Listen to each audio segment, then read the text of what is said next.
যারা অস্বীকার করবে আসলে তারা মানুষ জাতি বলে কলঙ্ক আমি মনে করি। আর এই স্মৃতি ধরে রাখার জন্যই আমি আজকে আমার বাচ্চাকে নিয়ে এখানে চলে এসেছি।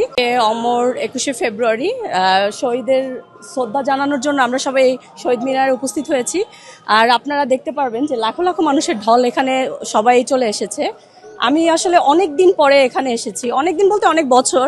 স্টুডেন্ট লাইফে অনেক আসতাম, স্টুডেন্ট লাইফের পরে আর আসা হয়নি, কারণ দীর্ঘ 17 বছর আমরা কিন্তু আসলে শহীদ মিনারে ওভাবে কেউই উপস্থিত ছিলাম না, যেহেতু আমি বিএনপির সাপোর্টার আর আমার বাবা একজন মুক্তিযোদ্ধা। তো বাবার সাথে হাত ধরে আমার অনেক শহীদ মিনারে আসা হয়েছে, স্মৃতিসৌধে যাওয়া হয়েছে। আর এই স্মৃতি ধরে রাখার জন্যই আমি আজকে আমার বাচ্চাকে নিয়ে এখানে চলে এসেছি। আর আমাদের মুক্তিযোদ্ধা পরিবারও এখানে আছে, আমি এখন ওদের সাথে জয়েন্ট হব, যার জন্য অপেক্ষা করছি সবাইকে। আমি পেশায় হাউস ওয়াইফ, পাশাপাশি টুকটাক বিজনেসের সাথে জড়িত আছি আর রাজনীতির সাথে ইনভলভ আছি।